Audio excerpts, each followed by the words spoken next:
You think black families in the 1930s had fancy groceries? Think again. During the Great Depression, African American communities faced crushing poverty and discrimination that made survival an act of defiance. Yet from bare cupboards came dishes so ingenious they became culinary legacy. Here are 30 cheap 1930s dishes our black ancestors ate to survive. Dried bean soup was once the lifeline that kept entire black families fed when money disappeared and hope ran thin. Women would sort through pounds of dried pinto or navy beans, picking out pebbles and debris before soaking them overnight in large pots. The next morning, those beans went into cast iron kettles with whatever scraps could be found. A ham hock if lucky, fatback if not, sometimes just salt and onion. The pot simmered all day on wood stoves, filling shotgun houses with steam and the promise of something hot. By evening, the beans had broken down into creamy richness, thickened by their own starch until each spoonful coated the tongue. Families ladled this soup over day-old cornbread, stretching one pot across 2 or 3 meals. In sharecropping communities across Mississippi and Alabama, dried bean soup appeared on tables 4 or 5 nights each week during lean seasons. Children grew up understanding that beans meant survival, that the pot on the stove represented their mother's determination to keep them fed, regardless of circumstances, through communal strength. Cornmeal mush carried black families through mornings when there was nothing else to put on the table but determination and resourcefulness. Coarse, stone-ground cornmeal was stirred into boiling water with salt, the wooden spoon moving constantly to prevent lumps from forming in the thick porridge. The mixture bubbled and spat as it cooked, thickening until it pulled away from the sides of the pot in one smooth mass. Some families added a precious spoonful of lard for richness. Others made do with just meal and water. Served hot in bowls, this mush provided the calories needed to get through days of backbreaking labor in fields or domestic service. Children ate it before walking miles to segregated schools, their bellies full even if the meal was plain. In urban black neighborhoods of Chicago and Detroit, families who'd migrated north during the Great Migration continued making cornmeal mush, connecting them to Southern roots and survival traditions. Leftover mush was poured into pans to set overnight, then sliced and fried the next morning for breakfast with patient care. Neck bones and rice turned discarded meat into Sunday dinner centerpieces that brought families together despite Depression hardships. Pork neck bones, sold cheaply because butchers considered them waste, contained enough meat and fat to flavor an entire pot when simmered properly. Black cooks knew to brown the bones first in cast iron skillets, rendering out fat and developing deep caramelized flavors before adding water, onions, and whatever seasonings the pantry held. Those bones cooked for hours, the meat falling away from cartilage until the broth turned rich and golden. Rice stretched the dish further, soaking up every drop of flavorful liquid while providing filling starch. In black communities throughout the rural South, neck bones and rice appeared at church suppers and family gatherings, the aroma announcing that someone had worked magic with almost nothing.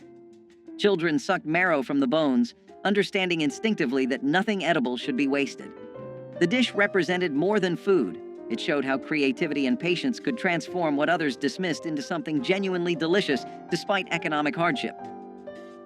Dandelion green salad came straight from vacant lots and roadsides where free food grew abundantly if you knew what to look for. Black women taught their daughters which greens were safe to eat, passing down knowledge that connected them to African ancestors who had survived through intimate understanding of plants.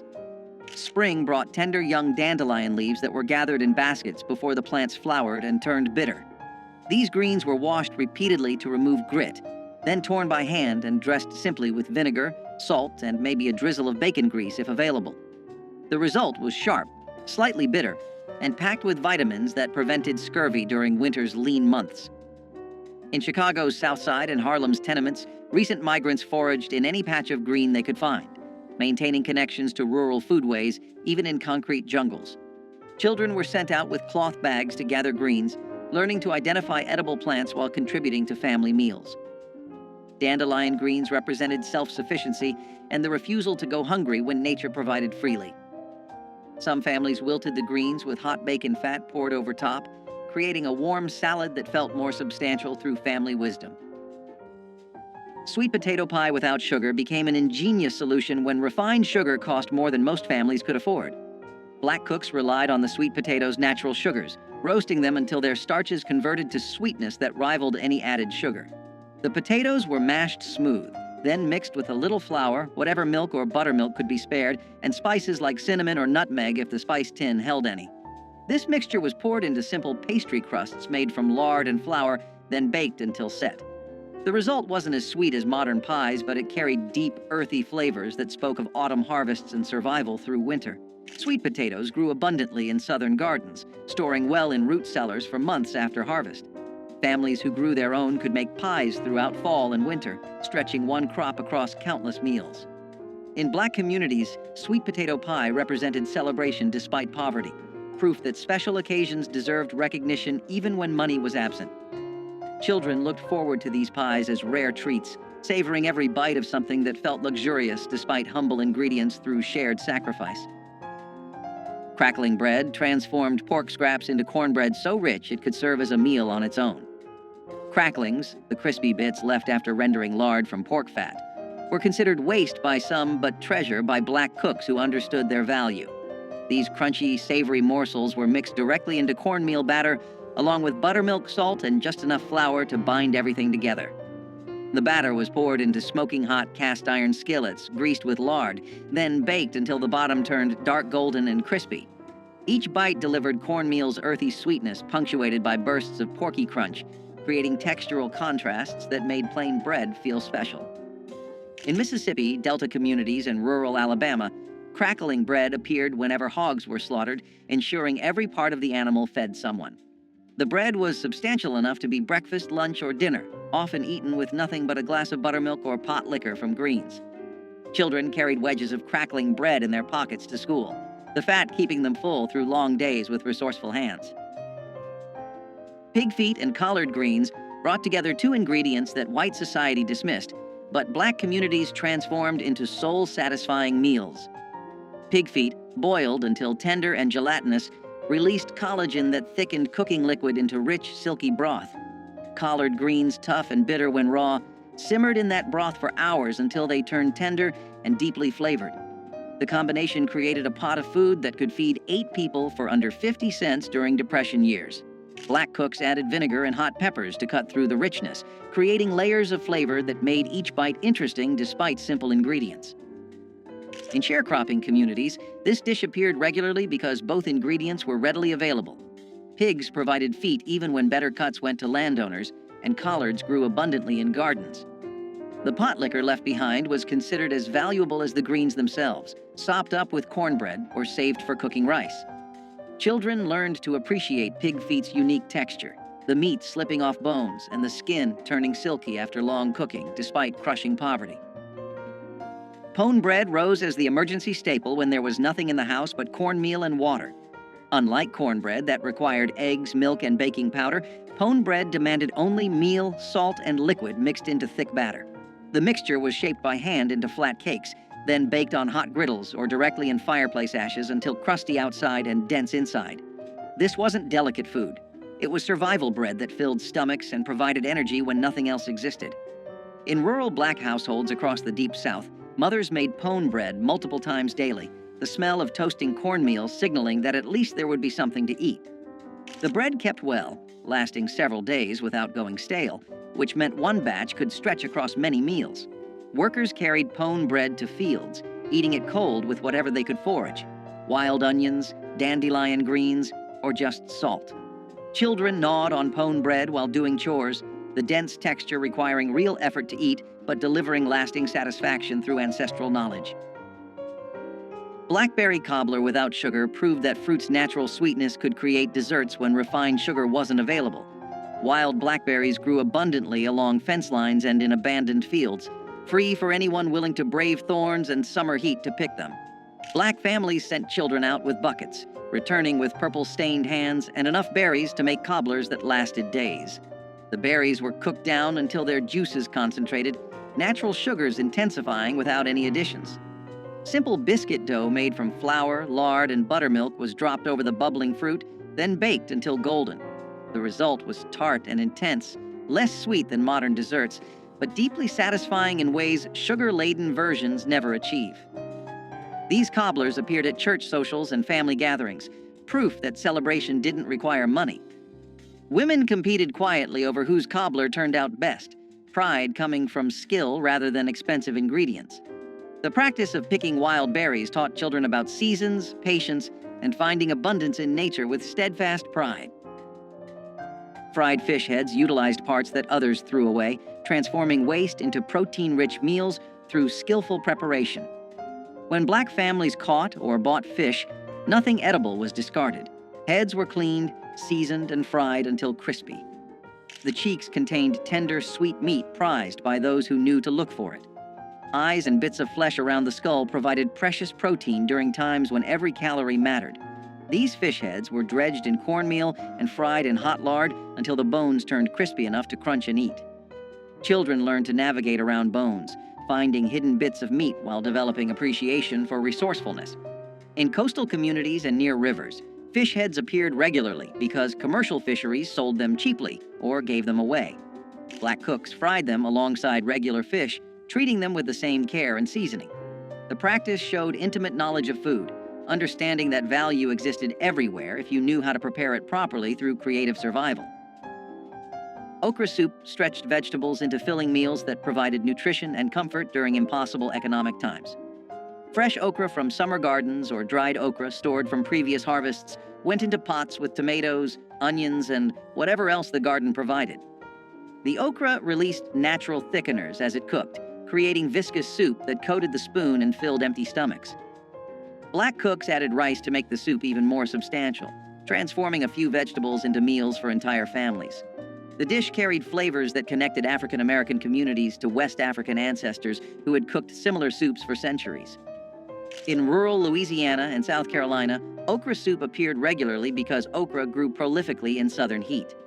The slime that some people found off-putting became crucial for thickening without expensive starches or cream. Families ate this soup with cornbread, using the bread to soak up every drop of precious broth. Children grew up loving okra soup's unique texture, finding comfort in its warmth and fullness despite systematic oppression. Cornmeal sacks were as essential as breathing, and every family knew it. Cornmeal was cheap, filling, and dependable, something you could use in a dozen different ways without wasting a single grain. Families used it for cornbread that stretched a pot of beans, hoe cakes cooked right on the stovetop, dumplings dropped into broth, and even as a thickener when soups needed to last another day, the sacks sat in corners of pantries, tied tight to keep pests out, often lasting weeks at a time because people used cornmeal daily. Kids learned early how to scoop it with steady hands. Knowing a little went a long way. Cornmeal was the base of survival cooking, humble but mighty.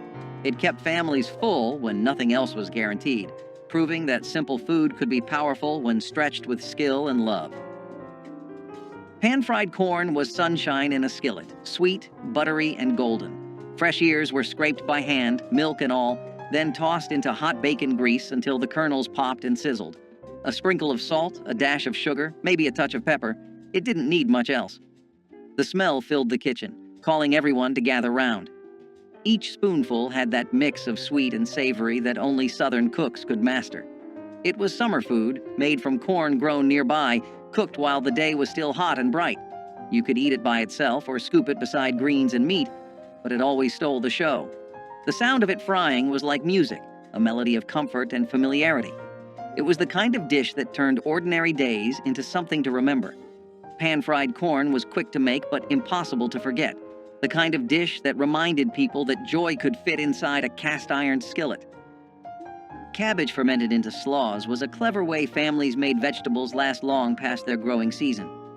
When fresh cabbage was cheap and abundant, families shredded it, salted it, packed it into jars or crocks, and let time transform it into something tangy and crisp that held up through bitter winters.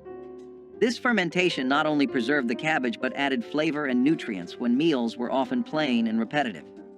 During the Depression, when fresh greens disappeared quickly, having a jar of fermented slaw meant there was always something bright and sharp to cut through heavy dishes. It brought contrast to beans, cornbread, or stews, and made even the simplest supper feel complete. Kids might wrinkle their noses at the smell, but adults appreciated how far a single head of cabbage could be stretched. Cabbage slaw was survival with personality, tart, lively, and always ready to remind families that good food could still exist in hard times. Cowpea and collard stew combined two powerhouse ingredients that sustained countless families through hard times. Field peas, also known as cowpeas, were simmered slowly with smoky meat and joined by hearty collard greens, creating a dish rich in protein, vitamins, and earthy flavor. The long cooking process filled homes with an aroma that signaled comfort and nourishment. Farmers valued cowpeas for their ability to thrive in poor soil, while collards offered leaves long after other vegetables had withered. Together, they made a meal that cost little but fed many, reflecting a tradition of resourcefulness and care. Mothers and grandmothers seasoned the pot with onions, garlic, and pepper, each adding a personal touch passed down through generations. Families gathered around the table with slices of cornbread to soak up the flavorful broth, finding strength in every spoonful. Though supermarkets now offer endless choices, the slow-simmered union of cowpeas and collards stands as a reminder of a time when simple ingredients created enduring nourishment. Hoghead cheese, or souse meat, was not fancy food, but it had deep roots in tradition and respect for what you had. Made from the head of the pig, boiled, seasoned, and set in its own broth, it was a dish born from necessity and pride. It was eaten cold, sliced thin, and often shared at the table with crackers and conversation. What others might have thrown away became something flavorful and lasting in the right hands. It spoke of times when wasting food was unthinkable, when every part of the animal was used to honor the work that went into raising it. The smell of it cooking filled the whole house, sharp and strong, but it was the kind of smell that meant good things were coming. When cooled and sliced, it glistened in the light like proof of survival itself. Each piece held a story of long days, careful hands, and families who knew that resourcefulness was its own kind of wealth. Souse meat wasn't about glamour, it was about gratitude. Even if you didn't grow up eating it, the story it told was universal. Make do, make it good, and never take a meal for granted. Dried pinto beans were one of the first things families stocked up on because they lasted forever, filled bellies fast, and cost next to nothing during a time when every penny mattered. These beans sat quietly in cloth sacks or glass jars on pantry shelves, waiting to turn into something warm and sustaining after long days of trying to get by. Pinto beans did not need much, just water, a little heat, and maybe a scrap of fatback if the kitchen was lucky that week. They simmered slow, softening into a thick pot of comfort that could stretch across several meals, sometimes feeding large families for days. Kids grew up recognizing the familiar smell drifting from the stove, a sign that dinner was going to be simple but steady, the kind of food that kept people moving through hard winters and harder workdays. Pinto beans were survival food, but they were also memory food, tying families together with the quiet understanding that something small and humble could carry you through. They were a backbone ingredient in countless homes because they worked every time, no matter how thin the pantry looked. Dried pinto beans did not just feed families, they steadied them. Fried green tomatoes were a porch-side favorite, a snack for hot days and easy laughter. Slices of firm green tomatoes were dipped in cornmeal, fried golden in a skillet, and sprinkled with salt while still sizzling.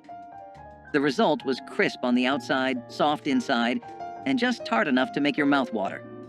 You could eat them standing up, still hot from the pan, or stack them high beside a plate of beans and rice. They were the kind of treat you didn't plan, you just made them when the garden gave too many tomatoes.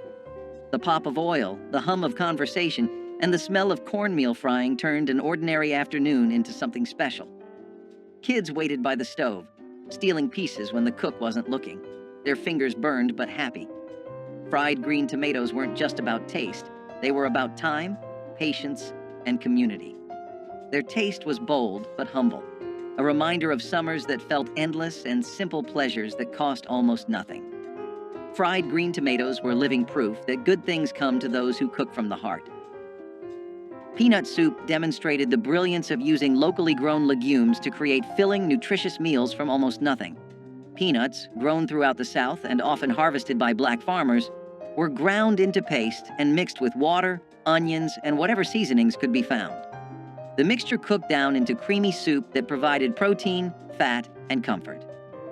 This wasn't the refined peanut butter soup found in fancy cookbooks. It was rough, grainy, and honest, tasting of earth and survival. Black families made peanut soup regularly because peanuts stored well and could be ground by hand using simple tools. The soup filled hungry children before school and warmed field workers who came home exhausted after dark. In Alabama and Georgia, where peanuts were staple crops, this soup appeared so frequently it became associated with depression hardship. Yet it delivered genuine nutrition. Peanuts provided complete protein and essential fats that kept bodies functioning during starvation conditions with community support. Ash cake bread was born out of fire and hunger, a recipe that came alive in the heart of hard times. Cornmeal, salt, and water were all it needed. The dough was pressed together by hand and buried right into the hot ashes of a wood fireplace. It baked slowly, the outside hardening into a smoky crust, while the inside stayed soft, golden, and warm.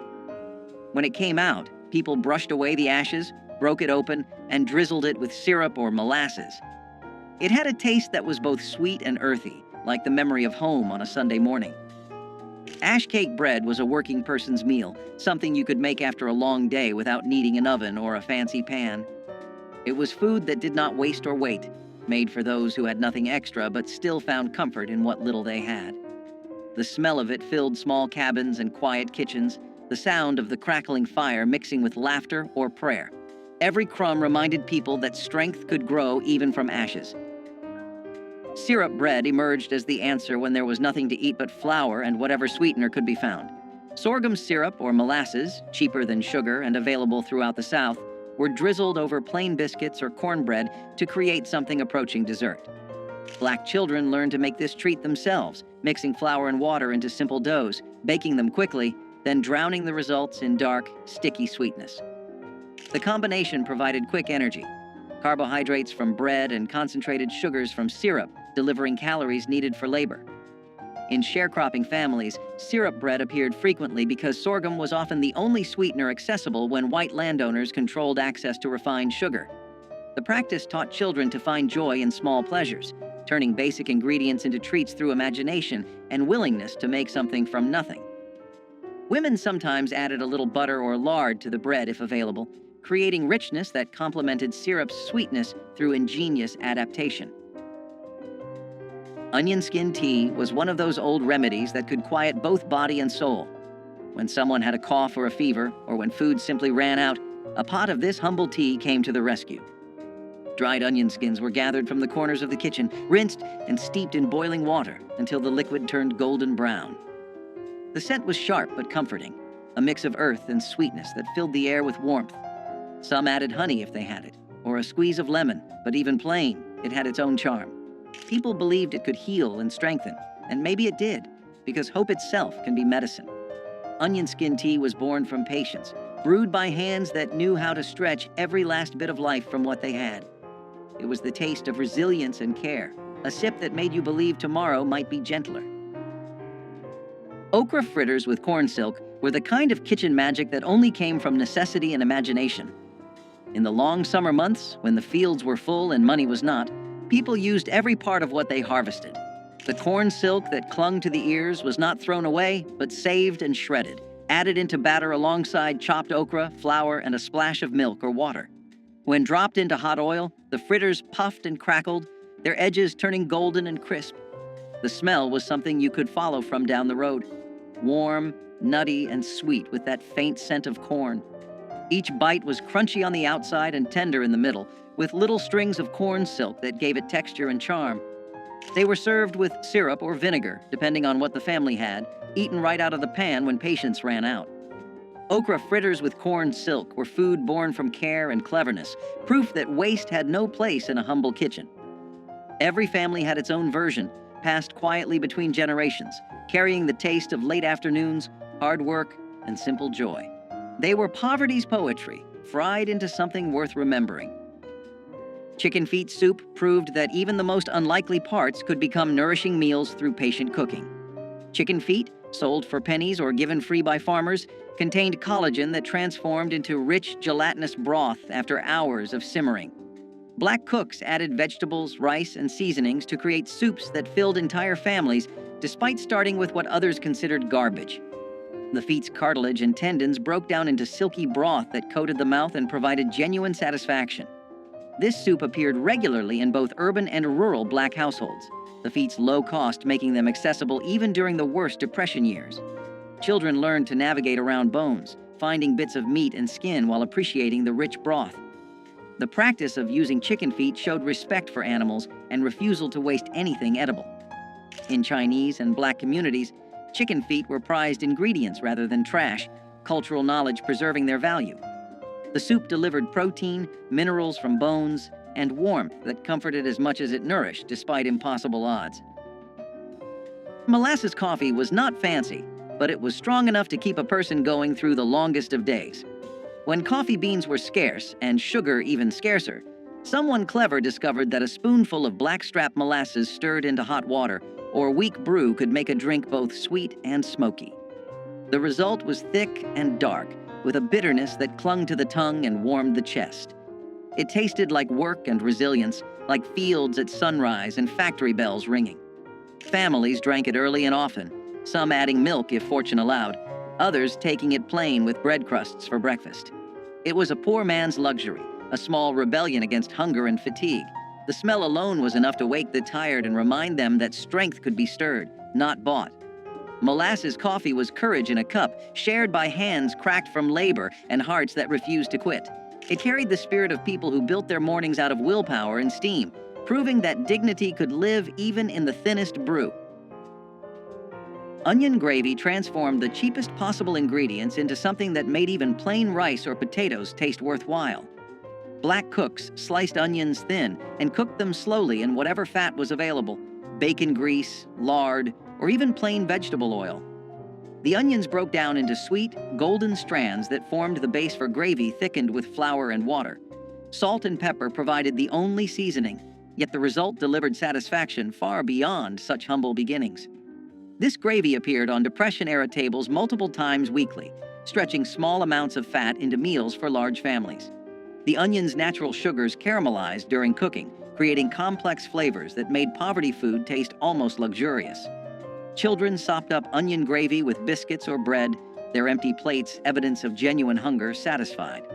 In Black communities across the South, women took pride in their onion gravy, the quality revealing their skill at coaxing maximum flavor from minimum ingredients through collective effort. Vinegar pie custard solved the problem of making dessert when eggs, milk, and fruit were all beyond financial reach. This wasn't the chess pie or buttermilk pie made by those who had dairy. This was water, sugar if available, flour, and vinegar mixed into filling that miraculously tasted almost like lemon when baked. Black cooks poured this mixture into simple pastry crusts, then baked until set. The vinegar provided tartness that balanced what little sweetness could be achieved, creating desserts that children actually looked forward to eating. The pie represented ingenuity born from desperation, proving that treats didn't require expensive ingredients when creativity filled the gaps. In communities where children had never tasted real lemon pie, vinegar pie was special occasion food that marked birthdays and holidays. Women experimented with different vinegar types and proportions, developing recipes that became family secrets. The practice of making vinegar pie taught important lessons about resourcefulness and refusing to let poverty steal all joy despite economic collapse. Grease gravy rice was what people cooked when they refused to let anything go to waste. When breakfast meats were done frying, the leftover grease became treasure. A spoon of flour went in first, sizzling and popping until it turned golden. Then milk or water got poured in, slow and steady, until it thickened into smooth gravy. That hot gravy poured over white rice made something out of nearly nothing. It was salty, creamy, and smoky all at once. The smell filled the house, and the taste filled the stomach. Parents called it breakfast, but it could carry a family through an entire day. It came from kitchens that knew survival like a second language, where flavor was earned from thrift and patience. Kids grew up thinking it was comfort food, not knowing it was born from rationing and struggle. Grease gravy rice was more than a recipe. It was a declaration that no meal was too small to matter. Every bite was a promise that the family would eat, even when times were lean. It was humble food that carried pride on a spoon. Peanut soup had deep roots in West African cooking and carried over into the kitchens of Black America during times of scarcity. Families would boil peanuts until soft, grind them into a paste, and whisk them into broth with onions and seasonings. The result was a creamy, nutty soup that filled stomachs without relying on expensive meat. Because peanuts were widely available and inexpensive, this dish became a dependable source of protein and comfort. It could be served plain with bread or thickened with vegetables to stretch even further. Children grew up tasting peanut soup as a warm, sustaining dish that soothed hunger while carrying the echo of older traditions. The flavor was earthy and satisfying, reminding families of both resilience and cultural roots. Peanut soup showed that the most affordable ingredients could still produce something memorable, sustaining entire households during difficult seasons. It was not just soup, it was survival food with heritage poured into every bowl. Ground kudzu root paste emerged when conventional flours were scarce and starchy substitutes were needed to thicken stews or stretch breads. Kudzu, an invasive vine introduced from Asia, sent deep roots into the southern soil that stored abundant starch. Enslaved gatherers dug these roots, washed and dried them, then pounded them into a fine powder. Mixed with water, the powder formed a paste that thickened soups or acted as a binder for cornmeal cakes. Its mild flavor and reliable texture made it a quiet but important ingredient in times of scarcity. After emancipation, some rural families continued to harvest kudzu for its starch, and today herbalists still value it for its medicinal qualities. Ground kudzu root paste shows how knowledge of local plants and persistence in foraging allowed cooks to replace costly ingredients with what the land freely offered, turning an aggressive vine into a vital pantry staple, and demonstrating again how necessity inspired both culinary creativity and a deeper understanding of the southern landscape's hidden gifts. Wild muscadine grape jam brought the late summer woods to the breakfast table in a deep purple shine. Children and parents walked along fence lines and wooded edges with baskets in hand, searching for the thick-skinned grapes that thrived in southern heat. Once gathered, the fruit was boiled gently until the skins burst and the pulp softened, filling kitchens with a fragrance that hinted at honey and earth. The juice was strained and mixed with sugar, then cooked again until it thickened into a jam rich enough to spread over biscuits or stir into morning porridge. Families prized each jar, knowing that muscadines grew wild and free, needing only careful hands and patience to become something sweet. In some towns, church groups organized picking days, turning the harvest into a social event where songs and laughter echoed through the vines. Today, supermarket grapes have replaced the wild hunt, and store-bought jams lack the musky depth of fruit ripened under southern sun. But memories of purple-stained fingers still linger in many hearts. Cornmeal dumplings in tomato broth were the type of dish that felt simple but filling, carrying both thrift and comfort in every bowl. The broth began with canned or fresh tomatoes, cooked down with onions, garlic, and a touch of seasoning to build a savory base. My grandmother mixed cornmeal with a bit of flour, salt, and water to form small dumplings, dropping them carefully into the bubbling pot. As they simmered, the dumplings softened into tender bites, soaking up the tang of the tomatoes while thickening the stew. The smell alone brought everyone to the kitchen, the blend of corn and tomato promising something hearty without needing meat. Cornmeal was cheap and always on hand, a staple in black households across the South. Tomato broth was inexpensive too, whether from garden harvests or canned goods bought in bulk. Together, they created a meal that cost next to nothing but filled hungry stomachs with warmth. Cornmeal dumplings in tomato broth turned two of the humblest ingredients into a family staple, proving that frugality and care could produce meals worth remembering. Persimmon leather was a sweetness born from scarcity, made when sugar was a dream too far from reach. Wild persimmons, soft and golden when ripe, were gathered by hand and mashed into pulp, their tartness fading into deep honeyed flavor as they dried under the southern sun. Spread thin on boards or cloth, the pulp hardened into chewy sheets that could last for months, folded and stored for the hard winter ahead. It was candy made by patience, nutrition pressed into a form that would not spoil. The process itself was quiet work, often done at the edges of daylight, each batch a small defiance against hunger. When the cold arrived and food was scarce, a strip of persimmon leather could lift spirits and soothe hunger's edge. In its sweetness lived a lesson. Survival does not always mean bitterness. Sometimes it tastes like sunlight caught in fruit.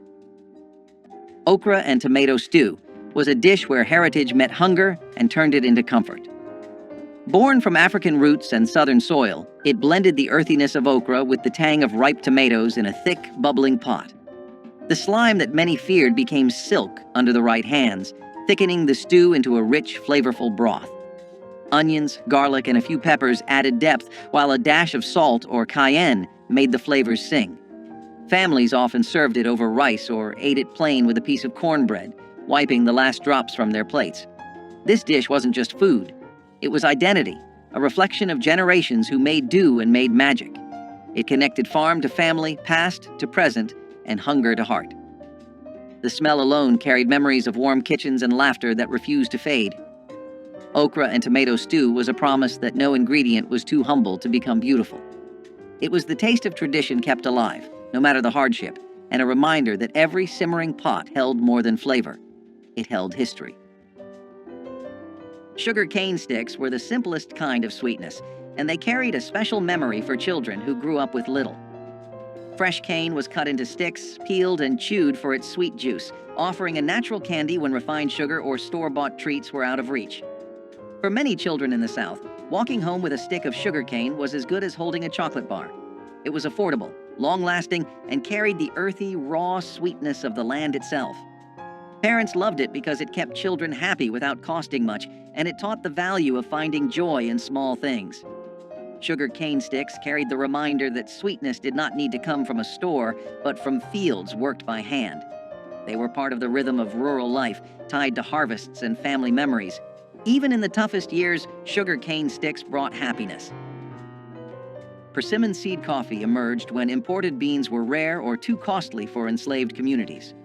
Wild persimmons dropped their fruit in autumn, and the hard seeds inside were washed, dried, and roasted until dark and fragrant. Ground and steeped in hot water, they produced a warm, nutty beverage with no caffeine but plenty of comfort on cold mornings. This practice carried forward after the Civil War, especially during wartime shortages when coffee imports faltered again. Families across the South roasted persimmon seeds alongside chicory or other local substitutes, proving the durability of this inventive method. The gentle flavor and toasty aroma made it a beloved alternative long after necessity faded. Today, a few heritage festivals still brew persimmon seed coffee to honor the ingenuity of those who first discovered its rich taste. The drink reminds us that creativity in the face of scarcity can yield traditions that outlast the circumstances that gave birth to them, turning survival into a legacy of flavor and resilience. Homemade cane. Syrup drizzle once gave biscuits and pancakes a dark, smoky sweetness unmatched by refined sugar. Families would harvest sugarcane, crush the stalks, and boil the juice in large iron kettles until it thickened into a rich amber syrup.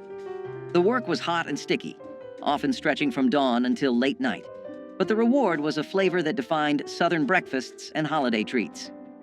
Children watched the bubbling kettles with wide eyes, waiting for a chance to taste the warm syrup on a fresh biscuit.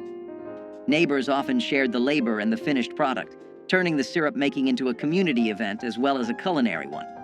Over time, industrial sweeteners and store-bought syrups replaced the careful craft, and the knowledge of how to coax sweetness from cane faded with older generations. For those who remember, a spoonful of homemade cane syrup is more than a taste. It is a memory of family unity, hard work, and the sweetness that perseverance can bring. Parched corn coffee was the taste of resilience in a cup. When real coffee was beyond reach, enslaved people roasted corn kernels in iron pans until they turned dark brown, then ground them into a coarse powder and steeped it in hot water.